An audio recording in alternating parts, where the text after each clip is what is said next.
What is up, everybody? It's your boy DragonWik, and I'm here with a tutorial for Escape from Tarkov, which everybody's trying to get performance and frames per second out of Tarkov, including myself. Now, DragonWik, you say, how do you do that? How is your video different from all these other videos? Why should we be watching yours? Well, you should be watching mine because it's going to be the last video you need for any video game and any program. And you're probably asking, how the heck are you gonna do that, DragonWik? What makes you so special? I'm not special. I actually didn't make it. Somebody else did. I just found it, and I'm here to give it to the masses. So, with that being said, there's a lot of controversy going on with what to use for Escape from Tarkov or games, that are having issues with frames per second and everything like that. Now, there's a lot of memory cleaners out there. People are using scripts to change the affinity. People are using the task manager to do it and set priority, which you have to do every time you restart the computer and usually every time you start up the game. Affinity, not so much. That'll stay the same. But what if I told you I have the answer to that problem? And I'm going to tell you right now, you save a crap ton of money and you buy a super high performance PC. I'm just kidding. That's not what this video is about. So I do have it. It is called Process Lasso. Now, before we start this tutorial, I want to say that I am not endorsed at all by these people or this company.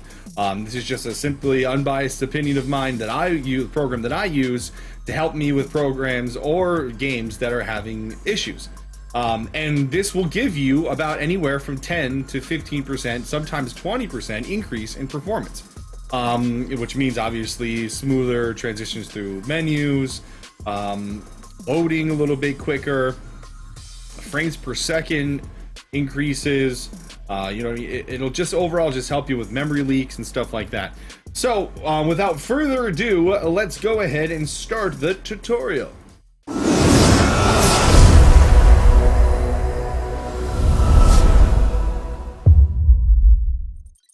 All right, so here's my desktop. We're gonna go ahead and bring up a Chrome. I use Chrome.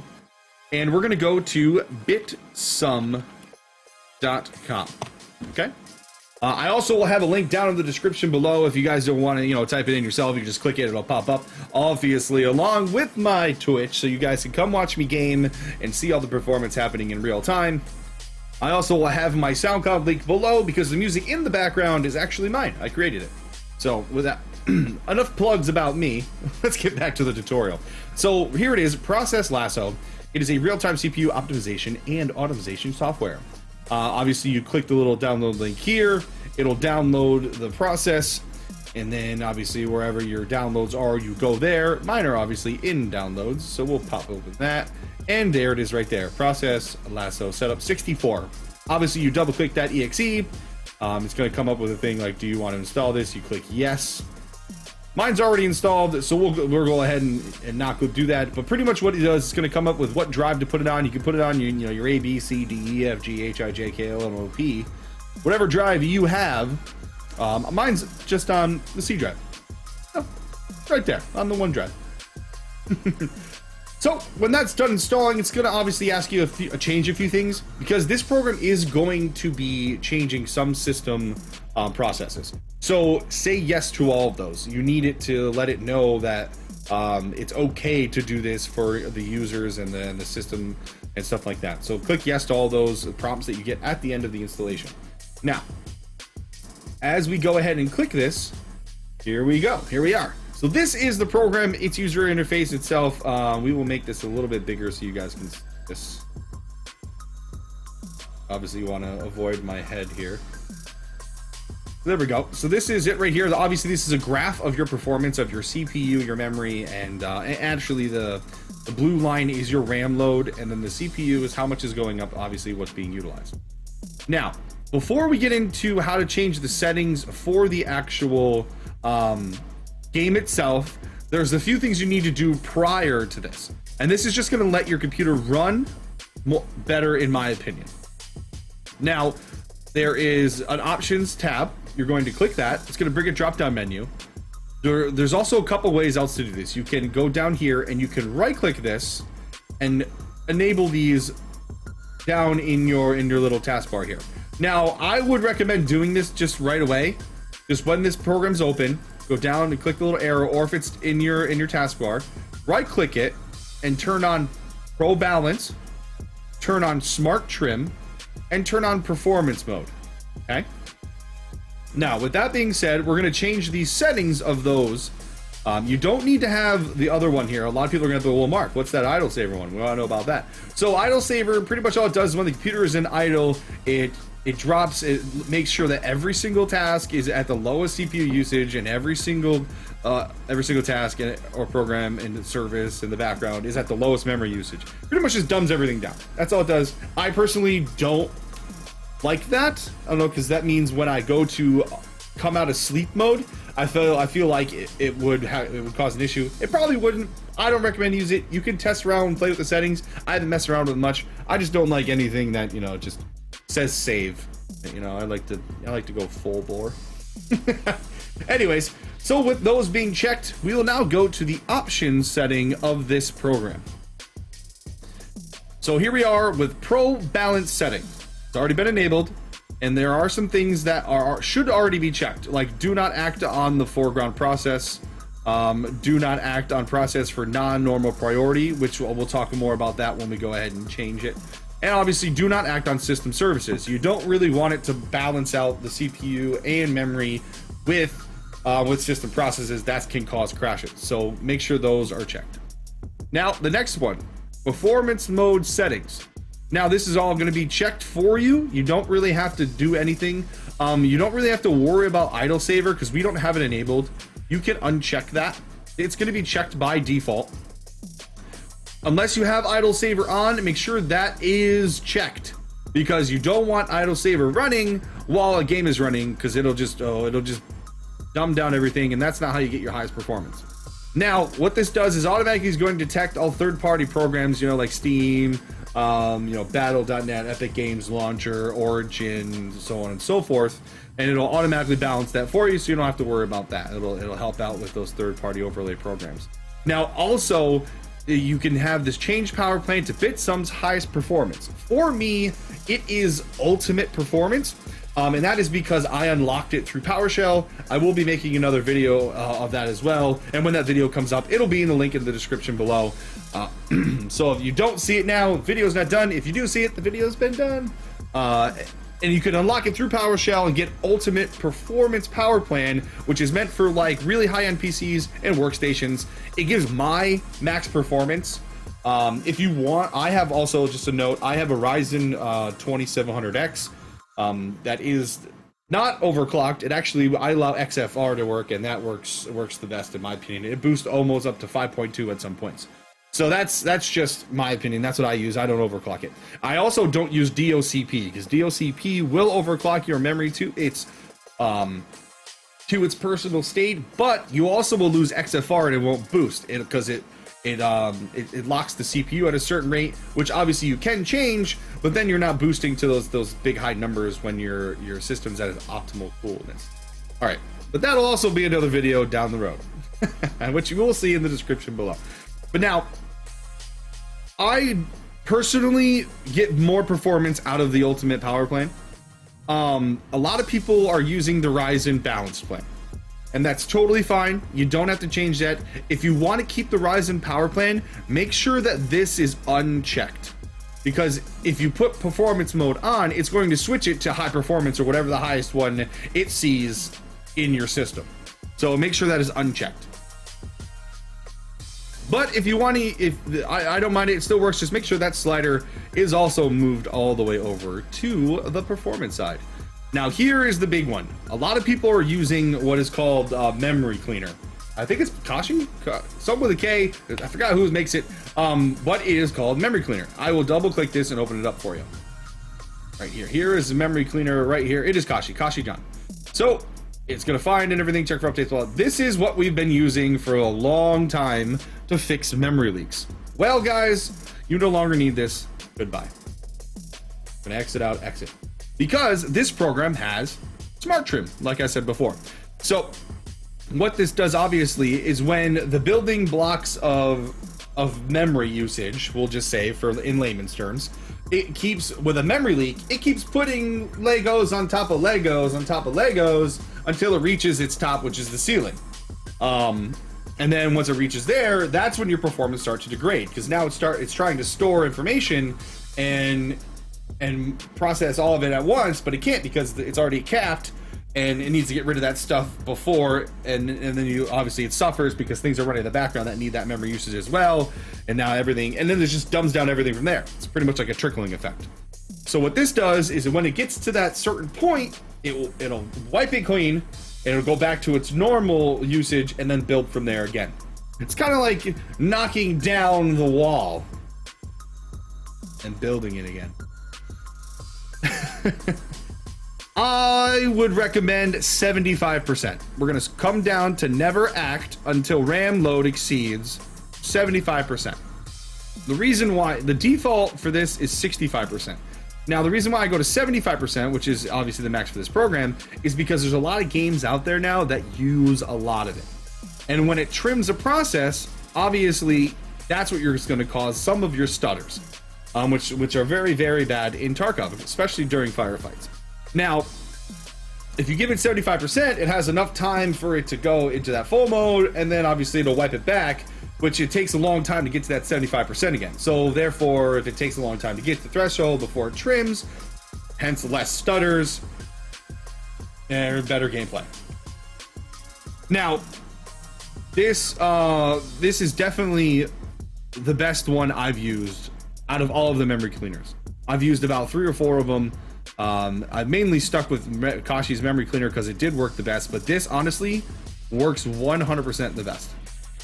I mean, you can't change my mind. I've done it and it works. Now, also, smart trim and performance mode, this will be unchecked.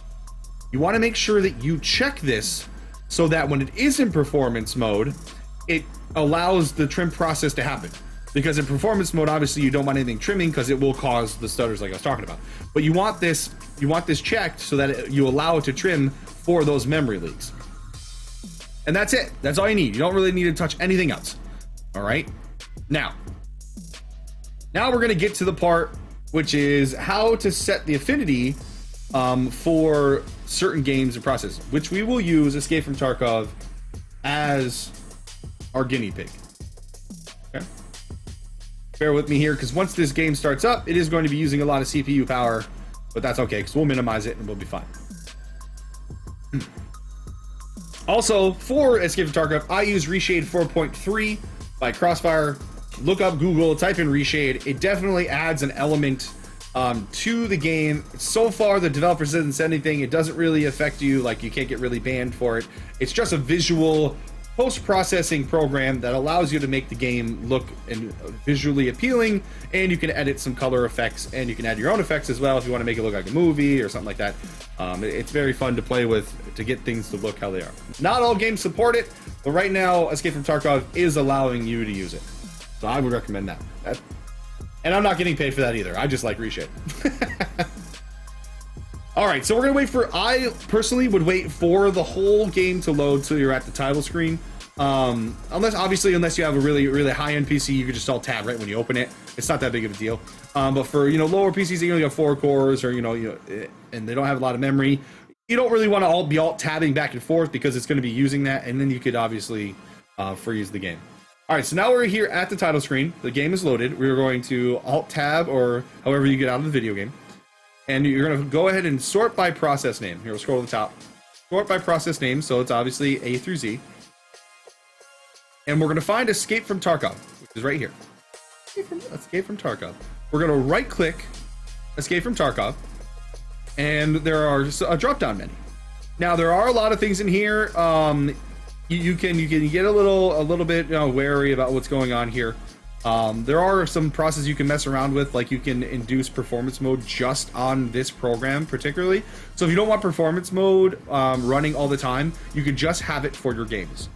You also can have it you could exclude this from pro balancing. which it doesn't balance the game out that well for memory. I personally found out that enabling this and disabling it really didn't affect performance that much, so I just leave it unchecked. But we'll start at the top. Priority class. Now, the right now my current is above normal. This will be at normal, probably for you if you didn't change it yet. So you can change it obviously from here. Now, you want to go to the always setting. What this will do is every time this opens up, it'll automatically set the priority class to above normal, just like in Task Manager where you can do it there. Once you set it, it stays. And obviously you still want this window dynamic thread priority boost enabled. You want to keep that enabled. Now, I recommend above normal. I mean, you could go high. That's up to you, if you have enough resources to use it. It just pretty much pushes more resources and CPU power to the program. It puts it at the top of the list, pretty much, is what this does. Usually all programs are run at below normal or normal. So if you put this above normal, it's going to be probably at the top of the list anyways. Now, here is where the good stuff for Escape from Tarkov is at, the CPU affinity. Now, when this is going to be in current, I will disable this real quick so you can see what it looks like normally, or not. CPU affinity, always, that's why, always. Default affinity. There we go. So this is where it's going to be normally for you. This is what you'll see. Current, all your cores is going to be used, along with multi-threading, because that's what it is. There's threads in a CPU. You have 8 core, and then you have threads, and a multi-threads through those. Obviously for me, I have an 8 core, so it's going to have 16, which you count the 0. So, for some reason, Escape from Tarkov doesn't like multi-threading. I don't know why. Not sure why. But it does not like it. So, what you do is, you go to always, let it pop up, and you're going to go to disable SMT, which is simultaneously multi-threading. And when you do this, it's going to use all of the even cores. It's going to use 0, 2, 4, 6, 8, 10, 12, and 14. Now, this, I've noticed, has increased my performance on Escape from Tarkov about 10 to 15%. Sometimes 20 in certain maps. Now, I usually run probably around anywhere. I run all my settings on medium. I have my visibility all the way up, and I obviously have the SSR turned off. I can definitely show you my settings in a second here. I'll show it to you right now, actually, as we speak. These are my graphical settings. Obviously, vertical sync is off because I used the fast mode in NVIDIA's control panel. But this is medium, obviously 3095 because that's the max you can go to, medium, and then my anti-aliasing is off. That is because I'm using Reshades FX. I'm using Reshades FXAA. So these are my settings. I take noise off just because it looks too grainy. All right, we'll exit the game now. So with that being said, once I did this and set everything to the priority and everything like that, it increased my performance, like I said, anywhere from 10 to 50%. So I was running 80, 90 frames, almost over 100 frames a second in certain areas. Definitely when inside buildings, I was over 100. Outside of buildings, I was anywhere from 76 to 80. And this was also not streaming. So not streaming and not recording, I was getting probably an average of 90. That was my average, was 90. Where before I was getting an average of probably 62, 65-ish. So it really boosted quite a bit, and I'm telling you, quite a bit. And people that are streaming Escape from Tarkov, this is going to help, like, excuse me, dramatically. The reason being is because now you have 8 other threads, and we'll still have 16 threads, but 8 of them aren't being used. So when you're multi-threading with OBS, it should give you way better performance, and your game will still run buttery smooth because it's not being affected because the utilization is going to be used by the other threads more than the ones that are already being used. So with that being said, guys, that is the tutorial, and I hope you guys get your performance. I hope you guys understand the video. If you have any questions at all, go ahead and leave a comment down below. I would appreciate it as well. I love it. I love talking to people, and definitely check out my Twitch because we definitely stream from Monday through Saturday, 2 p.m. till on. There's actually 2 streams. I do a midday stream, and then we do a late night stream, of course, as well. And then, of course, definitely go and hit that subscribe button for me, because there's going to be a lot more tutorial videos coming out with the how to get ultimate performance out of the PowerShell, so you can have the ultimate performance power plan, and of course the other tutorial as well. You guys, there'll be a lot more where that came from. Of course, also my montages of my greatest kills and crazy stunts that I do in Escape from Tarkov, because I just don't care about money and I run around. And I don't care about my KD either. It's a game. I love playing it. But until next time, guys, keep that gaming power strong and always search for excellence. See you guys later.